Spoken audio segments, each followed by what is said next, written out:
تاریخ ہے آپ کی. میرے رسول کے 8ویں دادا جناب قصی، انہوں نے نام رکھے محرم، ربیع الاول، ربیع الاخر، جمادی الاول، جمادی الاخر، رجب المرجب، شعبان المعظم.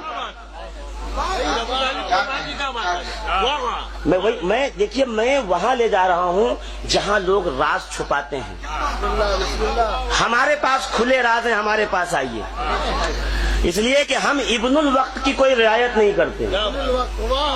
جی، ابن الوقت اسے کہتے ہیں کہ ہیوں میں گئے تو ہیوں کے ہو گئے، شیوں میں گئے تو شیوں کے ہو گئے. یہ انگلش والا ہی اور شی تھا. ہاں، یہ والا نہیں جو آپ سمجھ رہے ہیں، یہ انگلش والا تھا. دونوں. ہاں جی بالکل، غور فرمائیے گا. اب وہ جیسے 10 محرم آئے، ایک صاحب آئے. 10 محرم خوشی کا دن، حضرت آدم کی توبہ اس دن قبول ہوئی، حضرت نوح کی کشتی اسی دن پار لگی، حضرت یونس مچھلی کے پیٹ سے اسی دن نکلے، حضرت یوسف کو کنویں سے اسی دن نکالا گیا، حضرت موسیٰ کو اسی دن نجات ملی، حضرت عیسیٰ کو اسی دن دنیا سے اٹھایا گیا. سب 10 محرم کو ہوا. اب سمجھ میں نہیں آتا، محرم نام رکھا رسول کے 8ویں دادا نے، حضرت آدم کے وقت 10 محرم کیسے مل گیا ان لوگوں کو؟ یہ تحقیقی بات کر رہا ہوں، آپ کو سمجھ میں آئے نہ آئے، علماء اور پڑھے لکھے لوگوں کے لیے.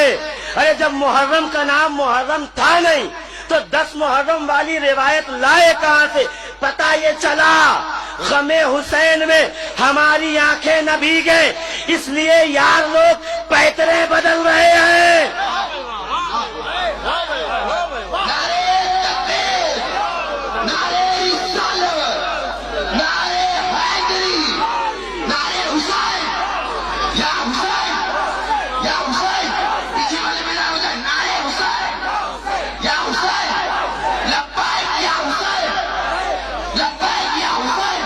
حضرت آدم کے دور میں محرم نام ہی نہیں تھا اس مہینے کا، حضرت نوح کے زمانے میں محرم نام ہی نہیں تھا اس مہینے کا، تو تم لوگ 10 محرم لائے کہاں سے؟ چلیے ٹھیک ہے. غوث اعظم نے کہا، آواز کم تھی، چلو ٹھیک ہے کوئی بات. غوث اعظم نے کہا، ان کی کتاب میں لکھا ہے، تو ان کی کتاب میں صرف یہی تھوڑی لکھا ہے آدم کی توبہ قبول ہوئی، نوح کی کشتی پار لگی، یوسف کو جو ہے کنویں سے نکالا گیا، یونس کو مچھلی کے پیٹ سے رہائی ملی، حضرت موسیٰ علیہ السلام کو جو ہے اسی دن فرعون سے نجات ملی، اور عیسیٰ کو اسی دن اٹھایا گیا. یہی نہیں لکھا، اس کے بعد ایک جملہ اور لکھا ہے غوث اعظم نے، لکھا ہے کہ 10 محرم کو ہمارے نبی کی ولادت ہوئی. اب یہ بھی پڑھو، اس پہ بھی عمل کرو. بات سمجھ میں آ رہی؟ کیونکہ میں آج بات ہی اسی جگہ ختم کرتا. کہ غوث اعظم نے کہا ٹھیک ہے. غوث اعظم نے یہ بھی کہا کہ 10 محرم کو حضور کی ولادت ہوئی، تو مانو گے؟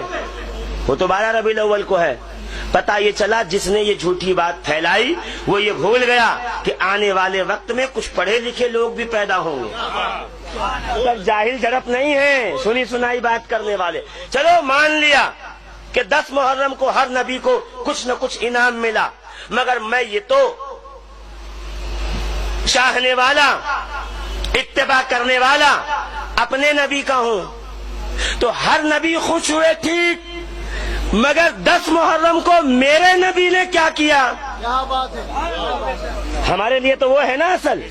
تو 10 محرم کو میرے نبی عین دوپہر کے وقت ابن عباس کے خواب میں آ کے بتا رہے ہیں کہ میں صبح سے کربلا کی دھرتی پہ موجود تھا اور میرے بیٹے حسین کو شہید کیا گیا، اس کے ساتھیوں کو میں پیالے میں خون جمع کر رہا ہوں، اس حال میں کہ آنکھوں سے آنسو جاری، چہرے پہ رنج و ملال.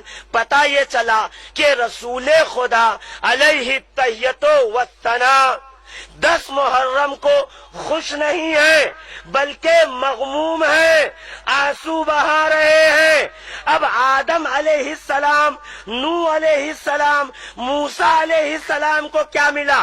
امت اس فکر کو چھوڑے میرا نبی 10 محرم کو کس حال میں تھا، اس حال کو اپنائے اور نبی کے غم میں شریک ہو جائے۔ اگر نبی سے محبت ہے تو، اگر یہ امید ہے کہ نبی شفاعت کریں گے تو، ورنہ آپ کا حال آپ جانیں، آپ کا کام